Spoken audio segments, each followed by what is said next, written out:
mesdames, messieurs, bonjour, rebonjour et bienvenue aux lycéens qui nous rejoignent pour ce deuxième débat de la matinée. L'État, voilà l'ennemi, ou bien les libertariens à la manœuvre. Le retour de Trump à la Maison-Blanche n'est pas un accident de l'histoire américaine, il correspond bien évidemment à un mouvement profond de la société qui plonge ses racines depuis des dizaines d'années dans le populisme et la remise en cause de la légitimité de l'État. Mais derrière cette première grille de lecture d'idéologie populaire, réactionnaire, classique, populiste, réactionnaire, classique, se cache sans doute une réalité bien plus complexe et des motivations quelque peu nauséabondes. C'est ce que nous allons voir maintenant avec nos invités. Je vous remercie d'accueillir, mesdames, messieurs, Olivia Leboyer, Carlos Quenant et Jeff Hawkins.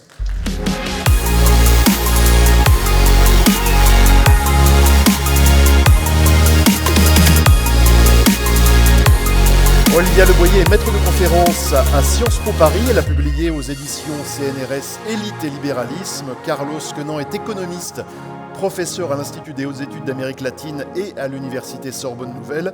Et Jeff Hawkins est diplomate, ancien ambassadeur des États-Unis en Centrafrique. Ce débat, en partenariat avec le quotidien Sud-Ouest, est modéré par Didier Pourquerie, journaliste et président du site The Conversation. Didier. Alors, on n'a pas de micro pour Didier, mais ça va arriver. Le temps que je vous précise que pendant les échanges, vous allez pouvoir poser vos questions à nos invités sur l'appli Slido, dont le QR code s'affiche à l'écran. Et nous consacrerons les dernières minutes de ce débat à répondre à vos questions. Voilà, est-ce que Didier a un micro ? Parfait, super, merci beaucoup. Voilà, on fait les choses en direct, mais on les fait bien. Et je précise, Didier, que tu as signé toi un livre qui s'appelle « S'informer moins, mais s'informer mieux » aux éditions Flammarion, un livre coécrit avec Patrick Busquet et que tu dédicaceras également à la fin de cette séance. Juste pour vous signaler que voilà, il n'y a pas de sortie de salle pendant les débats, s'il vous plaît, mesdames, messieurs, par respect pour les débatteurs. Donc je te laisse, cher Didier, et je réapparais avec les questions du public à la fin de cet échange. Merci Gilles. Bonjour à toutes, bonjour à tous. On va parler, enfin c'est surtout nos invités qui vont parler, d'un sujet assez perturbant. Qu'y a-t-il dans la tête de Trump ? C'est-à-dire, croit-il en quelque chose ? Y a-t-il de l'idéologie dans sa tête ? Et donc, quand on regarde de près, on a l'impression que c'est un cocktail. C'est anti-État, on se rappelle de Elon Musk avec sa tronçonneuse, populiste, c'est sûr, nationaliste, réactionnaire, anti-progressiste, il y a du conservatisme religieux aussi sur les bords, beaucoup de pragmatisme. Donc c'est de ça dont nos invités vont parler. Jeff Hawkins, je voudrais commencer par vous, parce que je voulais vous demander comment vous voyez la situation actuelle en termes idéologiques. C'est-à-dire que, est-ce qu'il y a des idées pour ce deuxième passage de Trump à la Maison-Blanche qui sont fortes et qui structurent un peu les actions de Trump ? D'accord, merci. Tout d'abord, j'aimerais souhaiter à tous et à toutes un très happy Thanksgiving, parce que c'est justement la fête américaine par excellence. Et un peu étrangement, Thanksgiving, c'est entre autres une fête d'unité nationale. Dans un moment où il y en a très peu aux États-Unis, je dirais. Mais pour revenir à l'idéologie de Trump, c'est assez difficile à décrire parce qu'il ne partage absolument pas entièrement, au moins, l'idéologie traditionnelle républicaine. Il a un peu bricolé, inventé une idéologie qui est tout à fait la sienne, avec l'aide d'un univers MAGA. On a vu entre son premier mandat et son deuxième mandat, une sorte de construction d'idéologie MAGA qui était, qu'on trouve notamment dans le document de Heritage Foundation 2025, mais qui est un peu et surtout très contradictoire. Donc, on parle dans le titre de cette séance du libertarianisme et certes, Trump a un certain dédain ou encore une haine, on dirait, parfois, pour le gouvernement. Et on a vu justement Elon Musk avec sa tronçonneuse plus ou moins détruire le département d'éducation ou notre agence de coopération, licencier des dizaines de milliers d'employés du gouvernement fédéral. Mais en même temps, c'est quelqu'un qui a largement accru les pouvoirs du gouvernement fédéral de façon assez inouïe.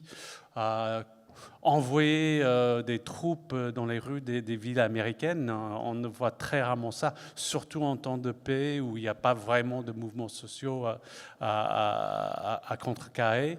Un président qui fait des frappes contre des narco-terroristes au large du Venezuela, sans l'autorisation du Congrès, un président qui force les universités ou les cabinets d'avocats à changer justement leur propre idéologie, et un président qui essaie d'exporter aussi cette idéologie trumpiste. Et surtout, et on le voit un peu partout dans le monde, les tarifs douaniers du président, ça c'est pas libertarien du tout, c'est augmenter les taxes, les impôts sur les citoyens américains. Donc, très complexe comme idéologie, anti-étatique en ce qui concerne un État qui ne suit pas le président, mais pas forcément anti-étatique en ce qui concerne lui-même. Quand l'État le soutient, il est tout à fait d'accord. Et la composante nationaliste, il y a deux composantes aussi, nationaliste et populiste. Comment vous les analysez là ? Bon, il y a le populisme qui est franchement une force très importante dans l'électorat de Trump. Donc, il est très à l'écoute de ce populisme. Et parfois, ça se traduit par un désengagement vis-à-vis de l'étranger. L'Alliance transatlantique en souffre d'ailleurs en ce moment. Mais les traditionnalistes républicains, ils se font plutôt rares, mais ils ne sont pas tout à fait invisibles non plus. Donc, par exemple, on voit quelqu'un comme Marco Rubio, qui est son secrétaire d'État, qui est franchement assez traditionnel comme républicain. Et donc, il y a une tension là-dessus. Et l'avantage, enfin, l'essence du Donald Trump, c'est qu'il est totalement pragmatique. Il n'est pas voué à telle ou telle idéologie. Il peut passer de l'un à l'autre au gré des événements et de ses intérêts personnels. Sur le nationalisme, je reviens 5 secondes sur le nationalisme, il y a quand même America's First, c'est-à-dire on veut faire tout ce qui est possible pour renforcer l'Amérique et aussi l'isoler dans certains cas.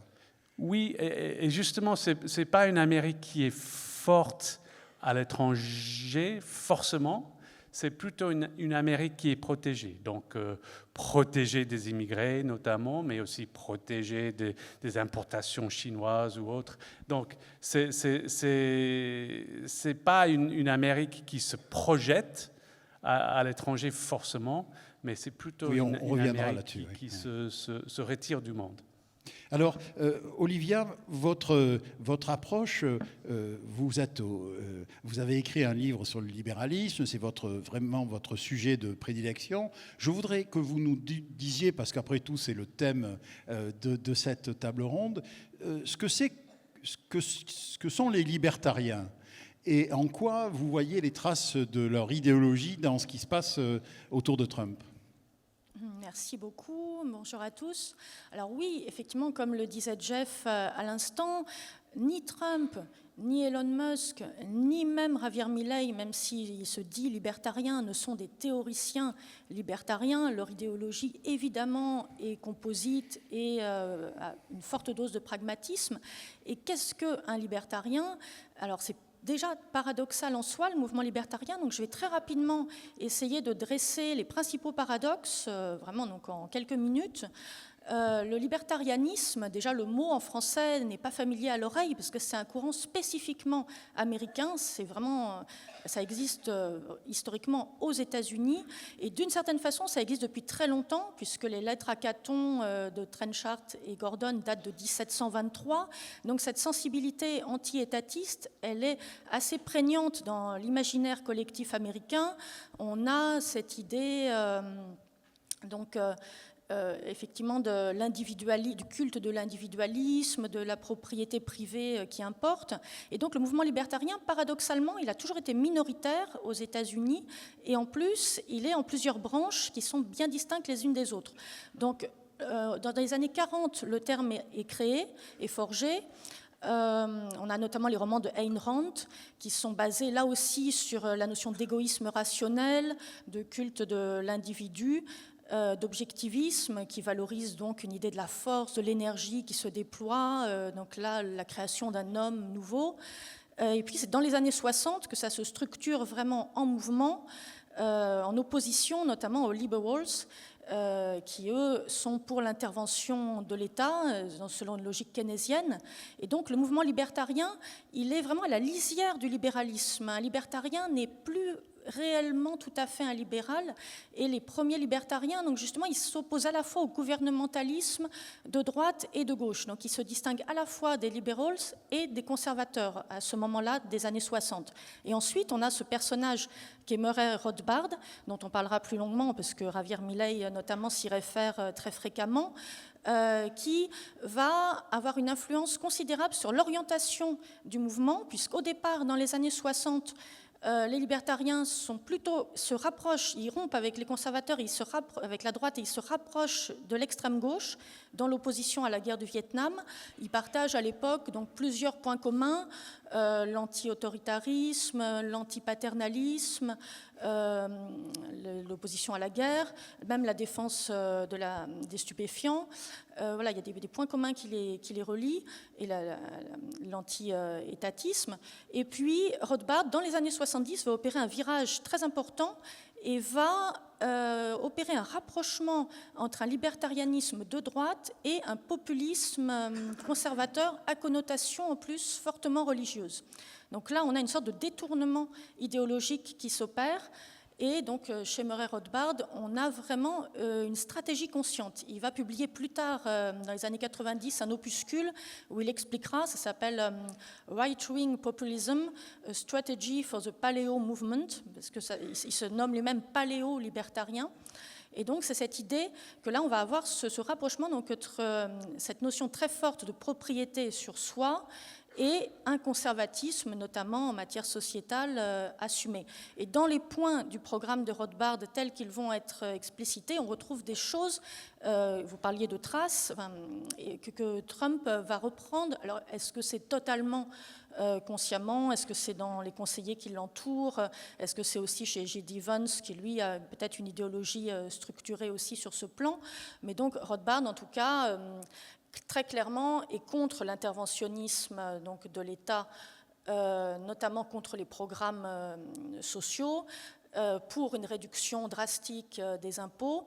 Il est également contre tout progressisme sociétal, donc là pour quelque chose de fortement conservateur sur le plan des mœurs, une défense de la famille assumée, et également une idée de bannir à la fois, de nettoyer les rues, comme il le dit de manière brutale, donc nettoyer les rues des clochards notamment, des sans-abri, et également une politique d'assimilation quelquefois des étrangers à des criminels. Donc on a vraiment quelque chose de fortement ancré à droite, de fortement, avec une certaine brutalité ou violence que l'on peut retrouver effectivement dans la politique de Donald Trump à bien des égards. Donc le libertarianisme, c'est pas du libéralisme, c'en est pratiquement quelquefois, ça contrevient même parfois aux principes fondamentaux du libéralisme, parce que le libéralisme classique du 19e notamment,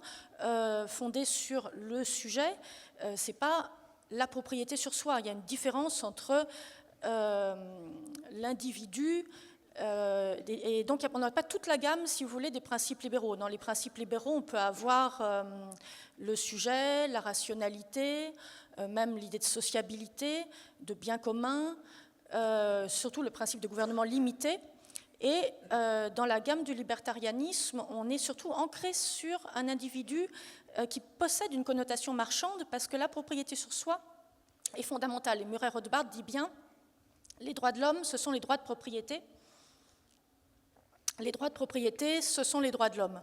Donc on a vraiment cette équivalence qui est tenue et qui infléchit donc l'idéologie de ce point de vue. Et une forte dose de pragmatisme aussi, puisque c'est seulement par la coalition, par l'alliance, que Rothbard envisage un succès de ce mouvement qui, effectivement, historiquement, donc le Parti libertarien aux États-Unis a été créé en 71, le Cato Institute en 77, mais les scores réalisés aux élections sont toujours très faible. Enfin, c'est à la fois une pérennité dans le temps, une influence intellectuelle, mais là, justement, le mouvement revient sur le devant de la scène de manière totalement, finalement, un petit peu fortuite, et donc la lumière est mise sur ces théoriciens qui étaient un peu oubliés, et on verra dans un second moment peut-être ce qui plaît.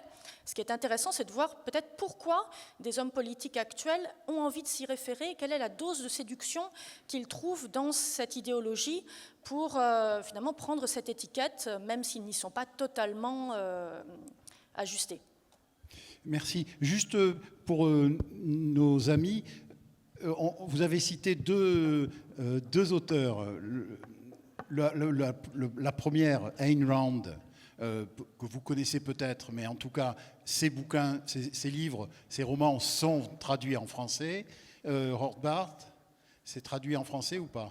Oui, oui, tout à fait. Alors, très brièvement, Ayn Rand, Donald Trump avait d'ailleurs dit qu'il aimait beaucoup ses livres. Donc là, il avait fait une référence explicite à une romancière libertarienne. Et ils ont un certain succès, ils se vendent bien, ils sont réédités aux États-Unis. En France aussi, ils sont traduits. C'est amusant, enfin, j'en ai lu un ou deux. C'est des romans très intéressants sur le plan conceptuel, mais très à l'eau de rose, il y a une forte dose de romans sentimentaux. Ayn Rand, elle est immigrée de Russie, elle a été scénariste à Hollywood avant de devenir donc une théoricienne politique. Et donc ces romans sont un mixte de politique, de romans d'amour, de romans... voilà, c'est assez étonnant. Il y en a un qui s'appelle La Grève, l'autre La Source Vive, qui sont très connus. Et La Source Vive, notamment, ça retrace... l'itinéraire d'un architecte qui souhaite s'opposer au conformisme ambiant pour créer des gratte-ciel d'un style nouveau. Et donc, il y a toute une rivalité entre deux architectes, une femme qui est amoureuse d'eux. Ils se retrouvent sur des échelles de plateformes échevelées. Donc, c'est tout à fait étonnant à lire. Et donc, Donald Trump aime beaucoup. Donc, tout cet aspect feuilleton aussi... Et vous retrouverez, juste si je peux me permettre, vous pouvez trouver des interviews de Ayn Rand sur YouTube.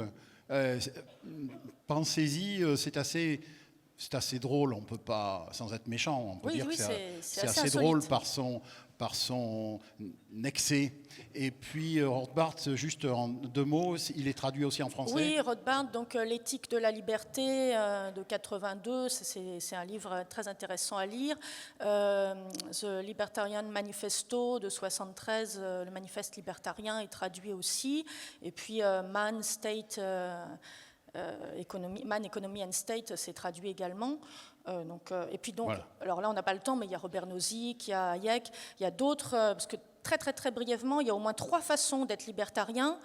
Pour un État minimal, pour un État avec des compétences un petit peu plus étendues, ou pour quasiment un affranchissement de l'État. Et donc Rothbard, il est anarcho-capitaliste et il fait partie de la branche la plus radicale, celle qui veut tout privatiser, y compris la sécurité, donc y compris les prisons, les tribunaux, la police. Donc c'est la branche la plus radicale du libertarianisme. Merci. Alors, je me tourne vers Carlos, parce que vous êtes franco-argentin, et il se trouve qu'en Argentine, il y a... un libertarien, finalement, au pouvoir, qui s'appelle Xavier Milei. Premièrement, est-ce que vous pouviez nous dire qu'est-ce qui sous-tend un peu l'idéologie de Xavier Milei et en quoi elle se rapproche ou pas de celle de Trump ? Oui. Bonjour à toutes et à tous. Peut-être je vais commencer par les similitudes, très brièvement, en apportant un ingrédient supplémentaire en termes d'auteur. il y a un auteur italo-suisse qui s'appelle Giuliano da Empoli, qui enseigne d'ailleurs à Sciences Po Paris, entre autres, et qui a écrit un ouvrage qui s'appelle Les ingénieurs du chaos, où il souligne une caractéristique commune à différents leaders apparus au cours des 10 dernières années, dont Trump, Bolsonaro, Milei et Salvini en Italie, pour lesquels, dit-il, leur inexpérience manifeste, parce qu'ils viennent en tant qu'outsiders souvent et sans aucune expérience de gestion des affaires publiques, leur inexpérience est perçue et présentée par eux-mêmes, mais perçue par l'opinion publique, comme l'expression même du fait qu'ils n'appartiennent pas aux élites, disons, privilégiées, et leur incompétence est souvent aussi perçue et présentée comme une espèce de gage de leur authenticité. Donc, premier élément commun, disons, se présenter comme des gens qui viennent de l'extérieur. Et le deuxième élément très important, me semble-t-il, lié à cette question anti-élite, c'est le fait qu'ils sont également la caractéristique de chercher un ennemi, un problème, certains diraient un bouc émissaire, tel que les migrations, par exemple. Dans le cas de Milei, c'est plutôt l'inflation et les problèmes économiques de l'Argentine. Et enfin, je dirais, de manière très, très synthétique, toujours, le look, c'est un ingrédient important. Vous remarquerez que leurs coiffures, par exemple, sont tout à fait singulières, disons, aussi bien de Trump que de Milei, par exemple. Et il y en a d'autres aussi. Alors, mais effectivement, quelles sont les différences? Et là où on peut trouver... D'abord, je dirais, si l'on a souligné le fait que chez le mouvement MAGA et en général, dans toute la mouvance trumpiste, il y a une difficulté à trouver les éléments doctrinaires, pour ainsi dire, dominants, même si le nationalisme est quand même, pour moi, un élément fondamental, avec une certaine dose aussi d'intégration de certains éléments libertariens. Mais, eh bien, dans le cas de Milei, c'est plutôt l'opposé, du moins dans le discours et dans la manière de percer au niveau de la scène politique en Argentine. C'est-à-dire, c'est un doctrinaire. Et d'ailleurs, se réclamant dans toute la période préalable à son élection, fin 2023, dans la campagne électorale, disons, se réclamant du libertarianisme, disons, en disant d'ailleurs... C'est un économiste, hein, rappelons. Un économiste qui dit d'ailleurs que la découverte de Rothbard a été pour lui la lumière, et qui a même choqué par moments l'opinion en prenant les éléments de ces trois composantes, ces trois dimensions de l'approche libertarienne, la plus extrême, en disant peut-être qu'on peut accepter que les gens puissent vendre leurs organes, par exemple. Tout est, comment dirais-je, fait partie de ces échanges économiques, et c'est l'individu qui est au centre de tout, souverain, etc. Mais j'ajouterais que dans cet aspect doctrinaire de Milei, il y a quand même une différence importante par rapport à Trump, et que vous pouvez résumer finalement dans les mots d'ordre qui ont marqué leur irruption sur la scène politique et qui ont caractérisé leurs campagnes électorales, etc. Pour Trump, nous le savons tous, c'est America First. Hein? C'est un mot d'ordre un peu nationaliste, essentiellement. Chez Milei, en espagnol, c'est un peu grossier, mais viva la libertad, carajo, vive la liberté, bordel. C'est une valeur universelle, ce n'est pas l'Argentine qui est mise en lumière. Et là, avec une inspiration non seulement libertarienne, initialement, mais aussi, dit-il, anarcho-capitaliste, c'est-à-dire la version extrême, pour réduire l'État, d'où la tronçonneuse, la diminution en matière de ministères, etc.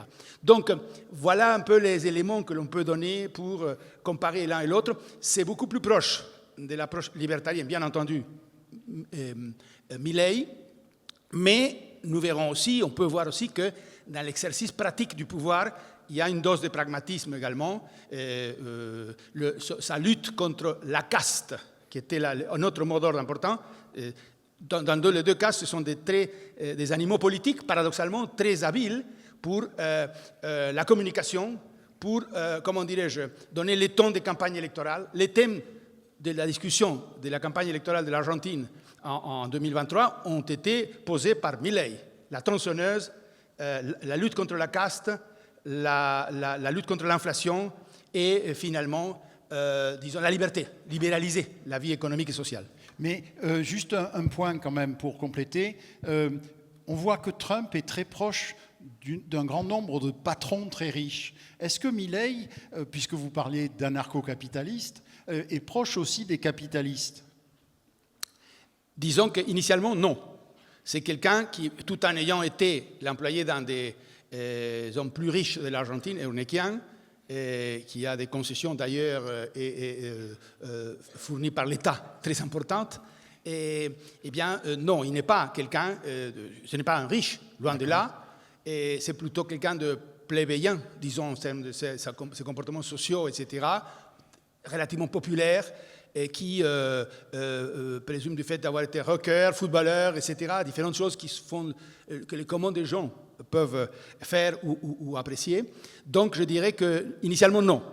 À l'heure actuelle, oui, une bonne partie des hommes d'affaires, de la classe économique, disons, des secteurs plus puissants du point de vue économique, sont plutôt proches de Milei, mais on ne peut pas dire non plus qu'il est quelqu'un d'organique, comme l'était, pour prendre l'exemple de l'Argentine, Macri, président des années 2016-2020, et qui est lui-même un homme, disons, très très riche.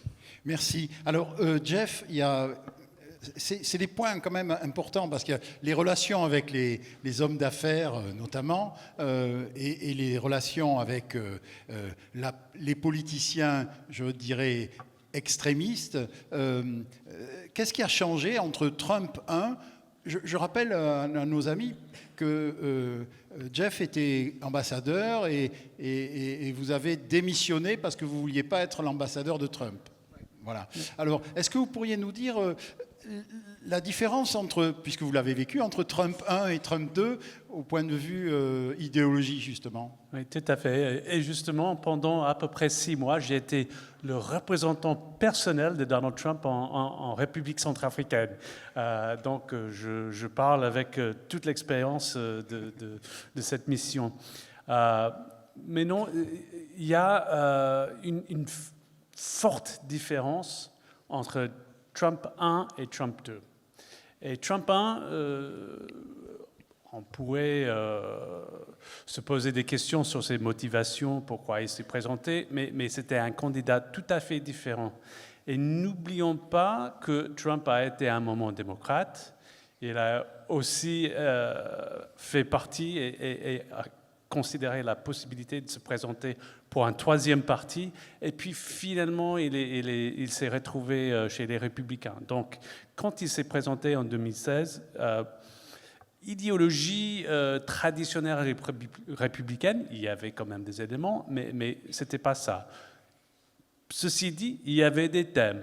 L'immigration notamment, quand il a annoncé sa campagne, il a parlé des Mexicains et autres comme des gens qui envahissaient le pays. Protectionnisme, il a parlé du traité de la traité de libre-échange entre le Mexique, le Canada et les États-Unis. Il a critiqué tout ça, il a parlé de protéger les ouvriers.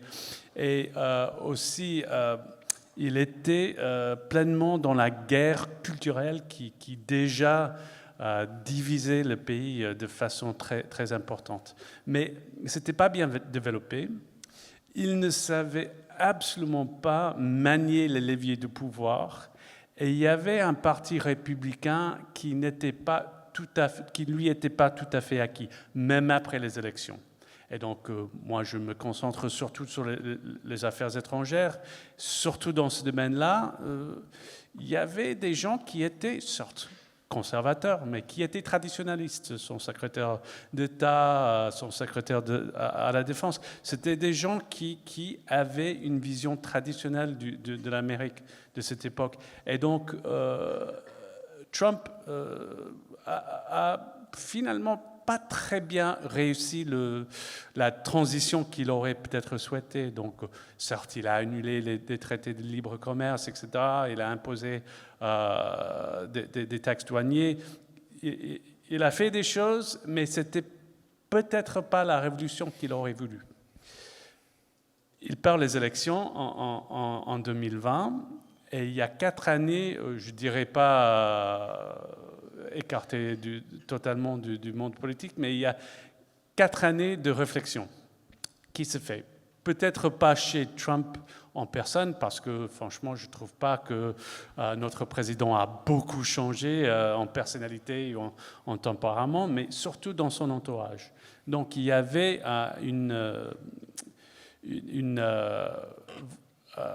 un effort très important de construire une sorte d'idéologie basée un peu sur l'hétérodoxie de Donald Trump, donc qui devient un peu le monde MAGA. Donc ils ont formé des think tanks, il y a eu des documents qui ont été émis, et donc une fois que Trump a été réélu, les gens étaient prêts.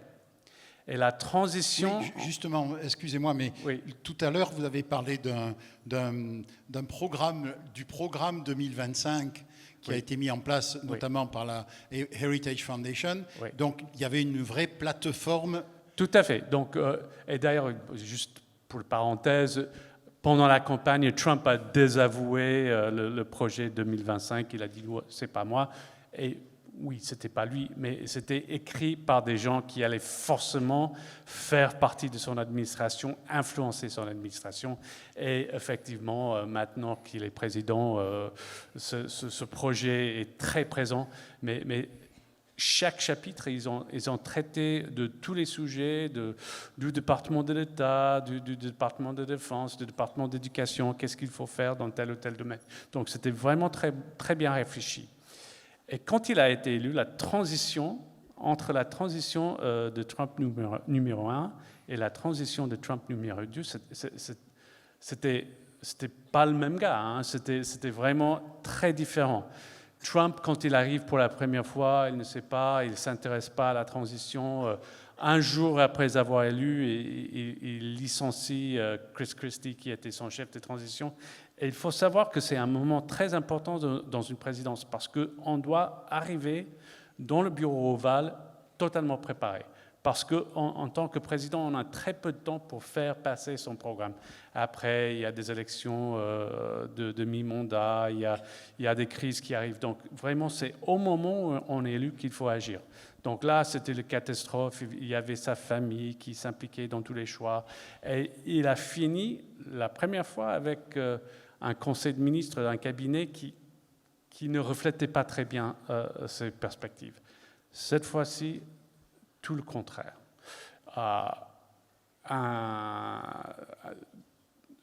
Le côté personnel était parfait. Des gens très, très variés. Hein. Ils ne sont pas tous du même camp, ils ne sont pas tous de la même idéologie, mais ils ont tous un point très important en commun, c'est qu'ils sont totalement loyaux au président. Et là, on n'avait pas la première fois.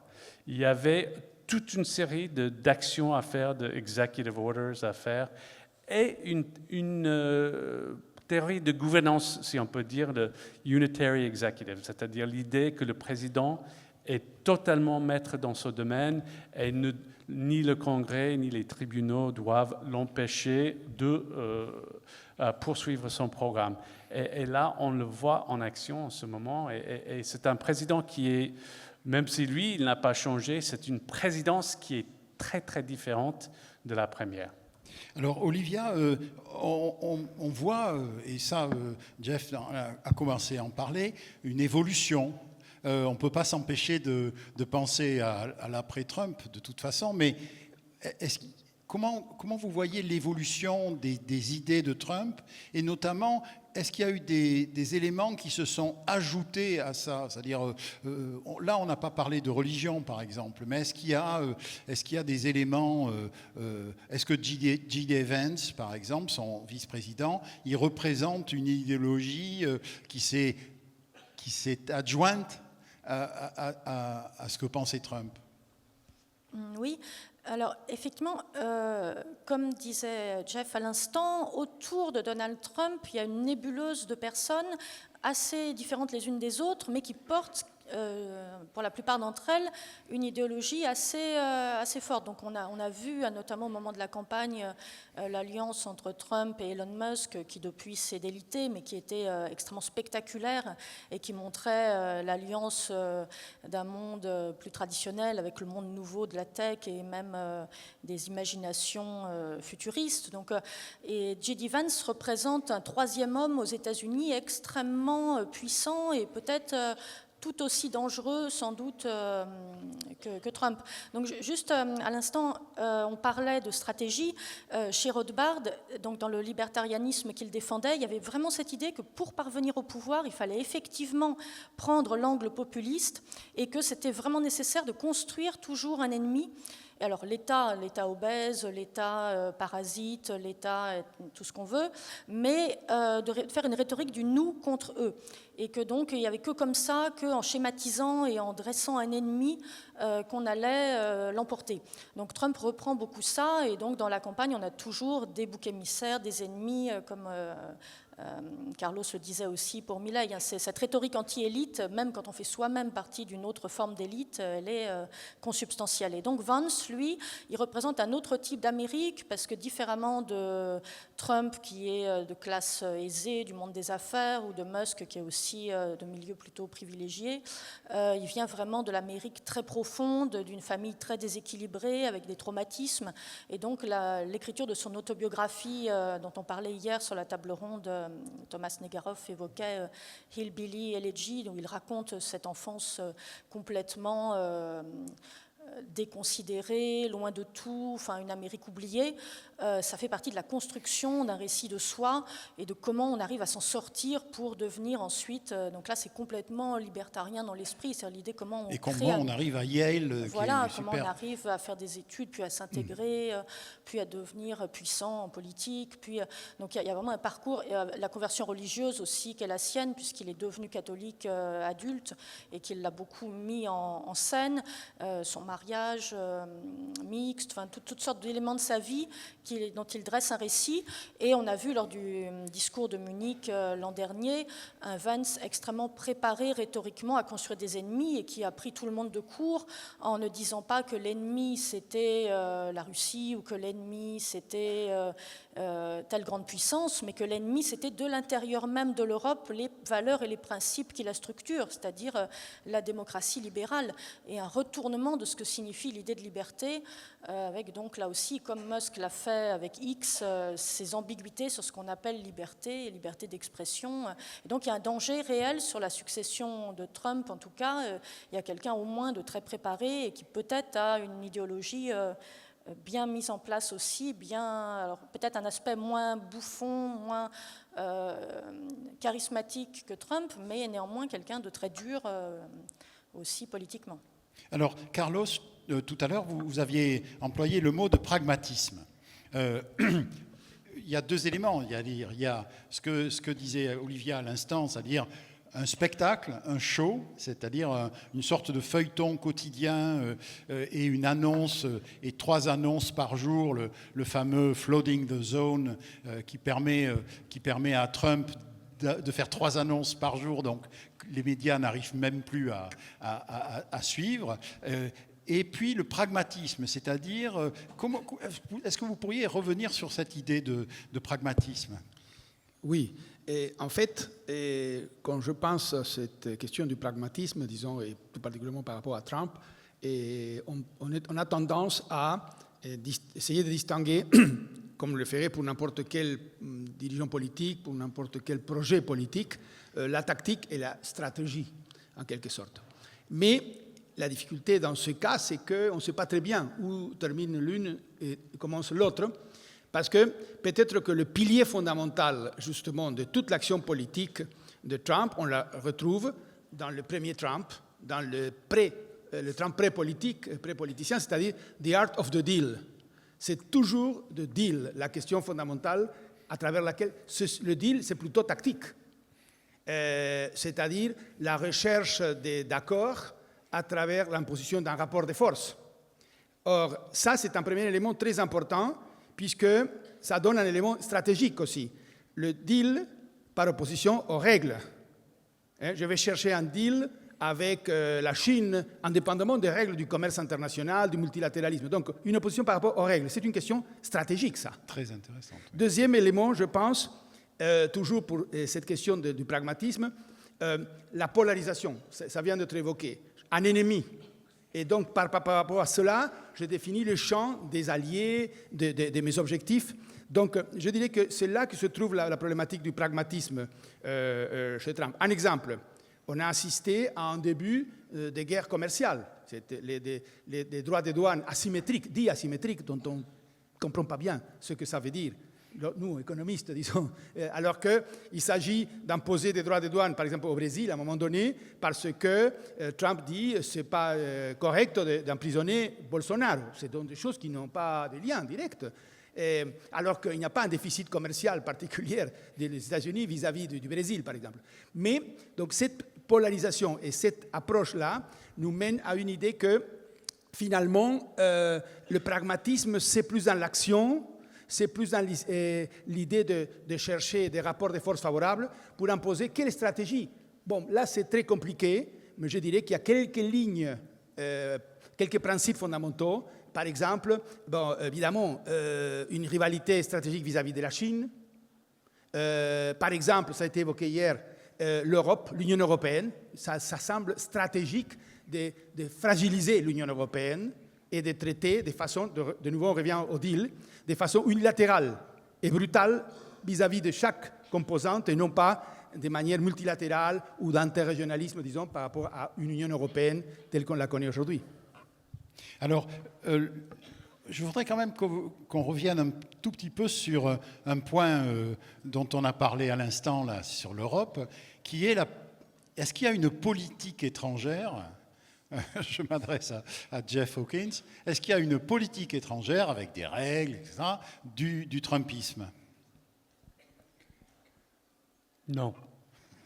Bon, merci. Non, mais c'est une question tout à fait pertinente et c'est vraiment difficile d'en dégager les lignes principales, surtout pour cette raison que c'est toujours le art of the deal. Toujours, prenons par exemple l'actualité, la guerre en Ukraine, la proposition de paix de l'administration Trump. Une diplomatie américaine traditionnelle, et c'était celle de Biden, dirait l'Ukraine, un pays en Europe, a été agressé par la Russie de façon totalement inacceptable. L'Ukraine, c'est un pays qui quand même prétend un jour à devenir membre de l'OTAN. On a une alliance, on va s'opposer à cette agression. Et Trump a décidé de se repositionner, pas en tant que défenseur de cette alliance transatlantique qui nous a si bien servi depuis des décennies, mais en tant qu'arbitre neutre entre des belligérants qui ont peut-être tous les deux des torts et il faut trouver quelque chose. Et bien sûr, il va falloir demander à l'Ukraine, en l'occurrence le pays qui a été agressé, de faire des compromis, de faire des concessions. Et comprendre la pensée, la stratégie et pas la tactique de cette approche, je n'y arrive pas. Et d'ailleurs, côté la diplomatie économique, tout ce qui est taxes douaniers, les guerres commerciales, etc., quelque part, peut-être, ça se comprend. Je veux dire, c'est une approche, c'est du protectionnisme. C'est en même temps, quand même, qu'on démolit toute une série d'alliances et de relations qu'on a tissées depuis des années. Et moi, là non plus, je ne vois pas de façon claire et nette la stratégie là-dedans. Est-ce que je peux vous demander, parce que c'est quelque chose qui revient régulièrement dans les relations internationales qu'a Trump, il y a toujours un moment, c'est du deal, mais du deal dont il tire parti directement. C'est-à-dire qu'il y a toujours un moment où sa famille ou ses amis s'enrichissent dans ce genre de deal. Est-ce que finalement, ce n'est pas un fil rouge, puisque... Je pense que oui, et on n'a que regarder, par exemple, la relation avec l'Arabie saoudite, et donc avec MBS, donc le prince héritier qui dirige en effet l'Arabie saoudite. Les relations commerciales, économiques entre la famille de Trump, surtout Jared Kushner avec son fonds d'investissement qui a été massivement soutenu par les Saoudiens, les crypto-monnaies et autres, Et quand on voit la politique de l'administration Trump vis-à-vis du pays, certes, mais aussi du dirigeant en personne, même quand il y a d'autres questions qui pourraient poser problème dans une autre administration, on se demande, mais c'est où l'intérêt, au-delà de l'intérêt personnel du président? Et c'est très problématique. Alors Olivia, justement, je voudrais faire la transition avec cette question de est-ce que Trump, finalement, ne dirige pas les États-Unis comme une entreprise? Et est-ce qu'il y a quelque part dans les idéologies que vous étudiez, des idéologues qui ont théorisé cette manière de gérer un pays comme une entreprise? Oui, tout à fait.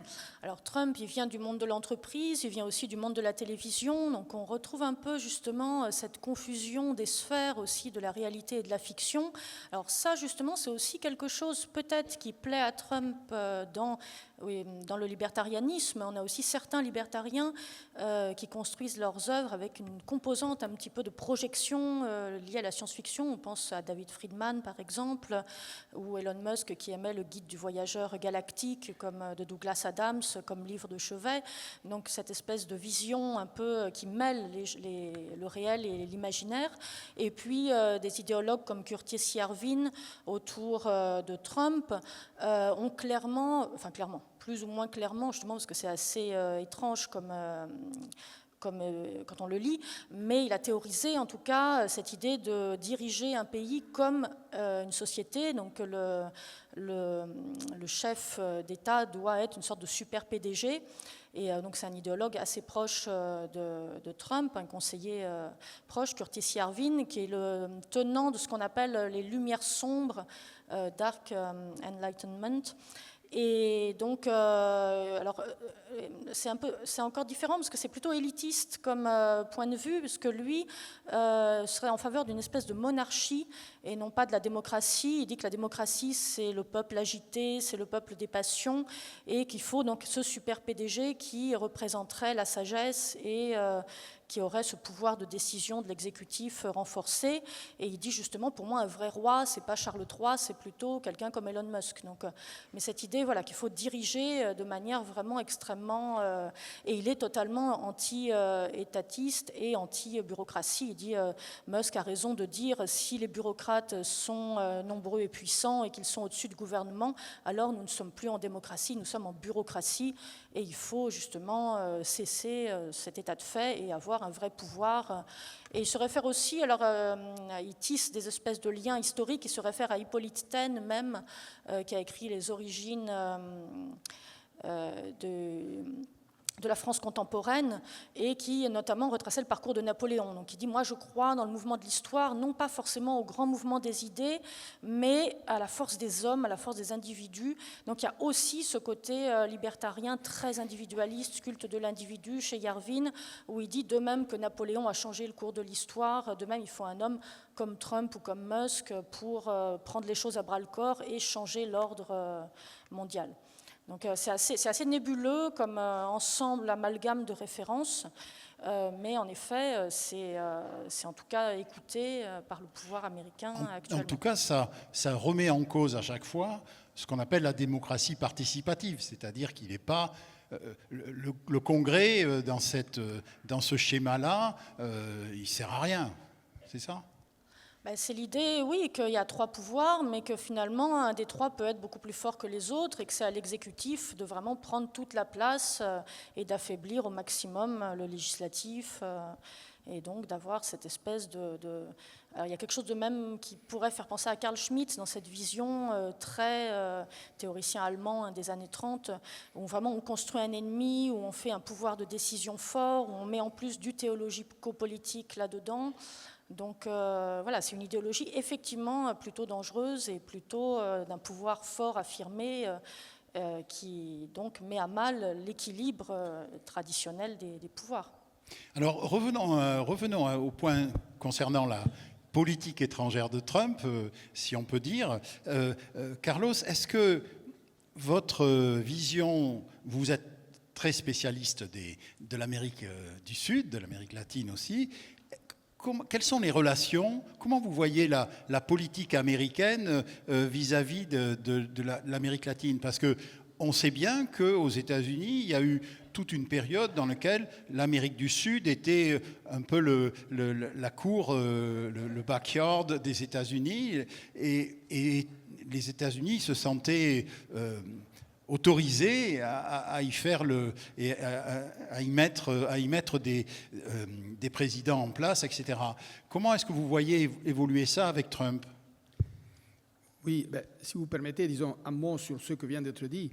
Et on peut, puisqu'il s'agit de politique étrangère, on peut peut-être ne pas avoir quelques lignes claires en matière de politique étrangère, comme Jeff vient de l'indiquer, disons, même en répondant non, il n'y en a pas de politique étrangère, mais ce que l'on ne peut pas négliger, c'est le fait que les actions en matière de politique étrangère de Trump génèrent un dérèglement dans un certain nombre de choses, dont deux de ces dérèglements, on les mettait en lumière dans un colloque qui a eu lieu récemment ici à Bordeaux, avec l'Université de Bordeaux, l'Institut des Amériques, nous étions aussi faisons partie de l'organisation, et que, disons, l'action de Trump ajoute une nouvelle dimension de crise à la polycrisis dont on parle, c'est-à-dire une série de crises qui interagissent dans le monde actuel, la crise du multilatéralisme, la crise de la globalisation, la crise géopolitique, guerre en Ukraine, etc., Moyen-Orient, la crise de la coopération internationale. C'est un point très important. En démantelant le mécanisme de coopération internationale, n'est-ce pas,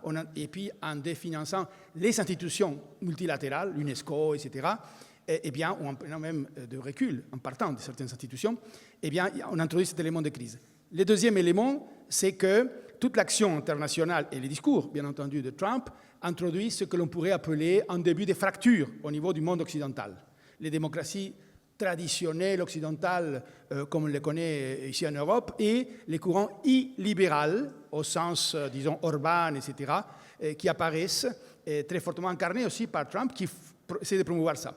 Par rapport à l'Amérique latine, je dirais que déjà oui, la crise... Excusez-moi, c'est important ce que vous dites sur les courants illibéraux, oui. Parce que Trump les soutient efficacement. Enfin, Trump et Vance veulent les soutenir. Absolument. Et justement, en allant vers l'Amérique latine, en plus des éléments nouveaux qui introduisent la crise de la coopération internationale, des petits pays de la région sont très, très touchés, notamment en Amérique centrale, par exemple, très dépendants de l'aide américaine et de l'aide internationale, d'une part. D'autre part, la problématique des migrations impacte fortement l'Amérique latine. Et je pense que, je n'ai pas besoin d'entrer trop dans les détails, mais on sait qu'il y a une chasse à l'étranger migrant, hein, et aux États-Unis actuellement. Mais le troisième élément, c'est justement l'établissement des liens et des alliances avec les illibéraux de la région, dont Milei est le plus net, le plus clair, avec lesquels on partage aussi, c'est la fracture en Occident aussi, cette, comment dirais-je, obsession anti-woke, par exemple, l'idée d'une bataille culturelle qu'on doit mener contre le socialisme, le communisme et des choses proches ou connexes. Donc, et à cela s'ajoute le narcotrafic, qui est un fléau, certes, très important, mais dont sont co-responsables et les pays latino-américains et les États-Unis aussi. Eh bien, de ce point de vue-là, on assiste à une espèce de retour de certains éléments de la doctrine Monroe, vieilles époques, où effectivement... Vous pouvez en dire un mot? Oui, c'est-à-dire l'idée que l'Amérique était pour les Américains, une époque où effectivement on craignait un retour en force des puissances coloniales européennes, etc. Mais on parle d'il y a longtemps, disons. Oui. Actuellement, ce n'est plus du tout la même configuration, mais avec l'argument de la lutte contre le narcotrafic, l'idée de promouvoir un changement de régime au Venezuela apparaît d'actualité. Donc, dans cette idée de retour en force de Trump sur la région, ça mérite un large débat de cette question des pour et des contre que ça pourrait avoir, mais il est clair et il est certain que ça peut s'être relié, cette question de Trump et l'Amérique latine, à un certain retour aussi de l'idée des sphères d'influence chez Trump, qui est peut-être en rapport avec l'idée qu'on ne considère pas si mauvais que ça ce qu'a fait Poutine en Ukraine, parce que finalement, c'est les sphères d'influence de la Russie, qui pourrait être quelque chose à respecter. qui n'est pas tout à fait irrationnel, parce qu'il faut se garder de l'idée que tout est irrationnel chez Trump, puisqu'on pourrait penser que ceci va de la main avec l'idée de produire introduire une certaine distance entre la Russie et la Chine et ramener la Russie vers une convergence sur certains points vis-à-vis des États-Unis, avec une vision aussi pro-business Oui, c'est ça, vis-à-vis de la Russie. Ce que vous disiez sur le Venezuela, je voudrais quand même que vous en parliez un petit peu parce que c'est très d'actualité. Vu de la France, on est un peu surpris, c'est-à-dire qu'on voit quand même l'armée américaine tirer sur des bateaux dans le golfe du Mexique. Comment vous expliquez cette obsession de Trump sur le Venezuela, outre le fait qu'il y a beaucoup de pétrole au Venezuela? Disons qu'il y a plusieurs éléments qui constituent le cadre dans lequel cette action se produit. Un élément, cet aspect non-respect des règles dont on avait parlé par rapport à Trump, les règles internationales, multilatérales, même internes, sur la façon d'agir.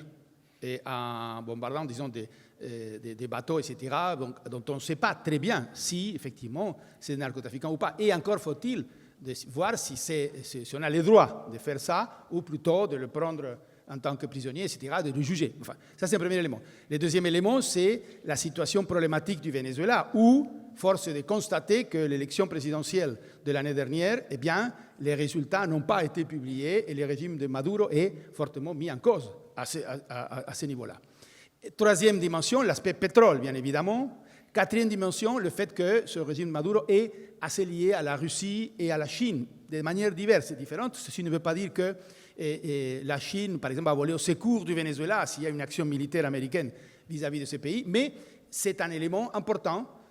Réduire l'influence de la Chine en Amérique latine est un ingrédient aussi de certaine rationalité, si l'on cherche ça dans l'action de Trump. Donc, dans ce contexte-là, effectivement, tout semble aller dans le sens d'une possibilité d'action militaire vis-à-vis du Venezuela, de Maduro.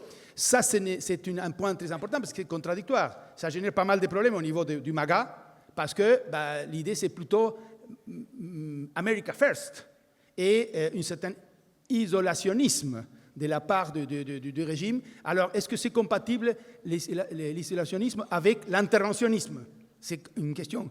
À quoi bon de s'occuper de ça si on a tellement de problèmes? Il y a le shutdown aux États-Unis, donc je crois qu'il y a un calcul qui dit que cette présence américaine dans les Caraïbes et auprès du Venezuela, des côtes du Venezuela, coûte à peu près 200 millions de dollars par jour. Il y a un calcul sur ça. Donc, pourquoi dépenser ça? Pourquoi aider Milei avec 20 milliards de dollars dans swap alors qu'on a aussi des problèmes? Est-ce que c'est America First? Donc ça pose pas mal de problèmes. Donc je ne suis pas sûr du tout que finalement cette orientation d'intervenir au Venezuela puisse se concrétiser. Et en cela, j'ajouterai, je termine, le fait que des antécédents, il y en a eu. Par exemple, l'affaire Noriega, l'ancien président du Panama, est emprisonné et enlevé par une intervention américaine dans ce pays. Mais le Venezuela n'est pas Panama. C'était une différence de taille de toutes sortes, disons, qui mettrait en difficulté quiconque voudrait effectivement intervenir directement. Jeff, sur le Venezuela, quelle est votre vision des choses? Et puis j'ai une autre question pour vous après. J'aimerais bien en parler d'abord, pas en tant qu'analyste des relations internationales, mais plutôt comme citoyen américain. Et je trouve cette intervention de toutes les actions de l'administration Trump, pour moi, c'est le plus dangereux. C'est le plus dangereux. Et pourquoi? Parce que là, l'administration s'est octroyé le droit de décider de la vie et des morts des gens à l'étranger sans une déclaration de guerre, sans une autorisation du Congrès pour l'emploi de la force. Et en principe, notre Constitution réserve au Congrès le droit de déclarer la guerre. Donc, pour moi, le fait qu'on fait ça, et peut-être que la CIA ou le département de la Défense sait qui sont ces gens qui sont en train de tuer, mais moi, je ne sais pas. Est-ce que ce sont des citoyens américains? Est-ce que ce sont vraiment des narcotrafiquants ou est-ce que ce sont des simples pêcheurs? J'en sais rien. Et pour moi, c'est très problématique parce que ça commence au large du Venezuela, mais tôt ou tard, ça va peut-être finir chez nous. Et comme j'ai dit, on a déjà vu le déploiement des troupes dans les villes américaines, etc. Donc c'est très inquiétant. Qu'est-ce que Trump entend faire? Pourquoi il fait ça? Quelle est la logique dans sa politique extérieure? J'en sais rien et je me pose la question parce que d'abord, certes, la drogue, c'est un gros problème.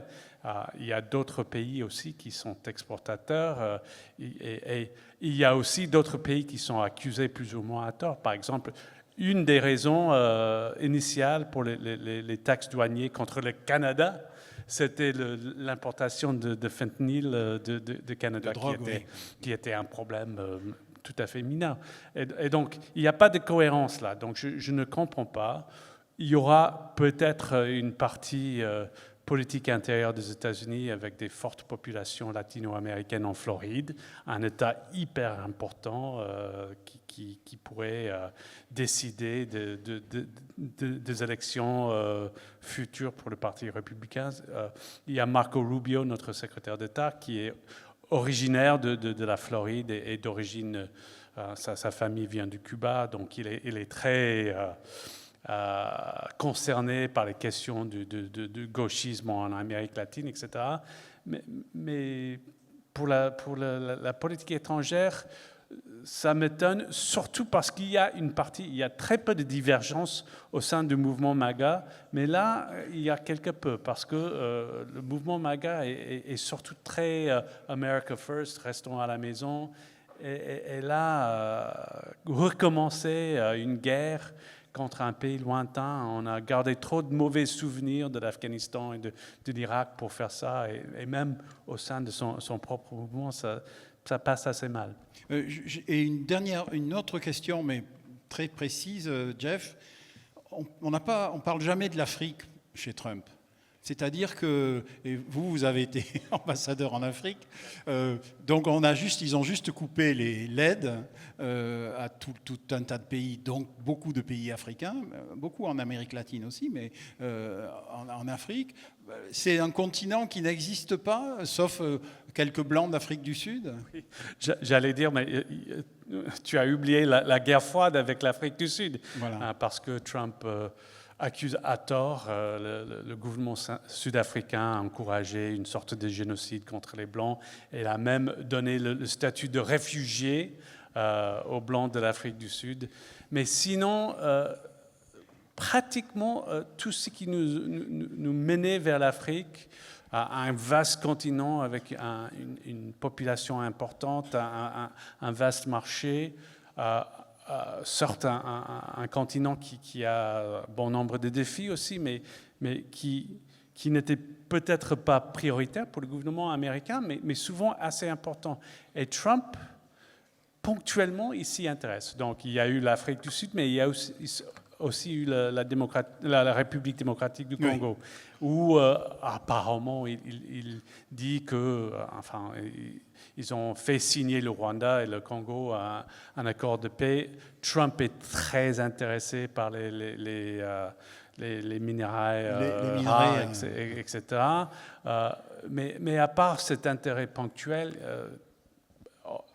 c'est tout un continent qu'on va laisser pour compte. Et juste un seul mot pour compléter, ça ne s'est pas produit, mais à un moment donné, apparemment au sein du département de l'État, on avait parlé, il y avait apparemment un projet pour éliminer le bureau pour l'Afrique au sein du département et fermer la plupart des ambassades en Afrique. Donc, même si ça ne s'est finalement pas produit, ça vous donne un peu une idée de où se trouve l'Afrique dans l'hiérarchie des priorités du président actuel. Merci. Il y avait beaucoup d'ambassades qui devaient fermer d'ailleurs, et même des consulats, puisque je vous rappelle qu'il avait été question que le consulat de Bordeaux, le plus vieux consulat américain de France, soit fermé. Mais on a gardé notre consulat américain. Je sens qu'il y a des questions, Gilles. Eh bien, en fait, comment on dit dans les séries américaines, pas de questions, votre honneur. Non, je pense que vous avez captivé l'attention, et effectivement, il n'y a pas de questions. Ce débat était très pointu et très complet.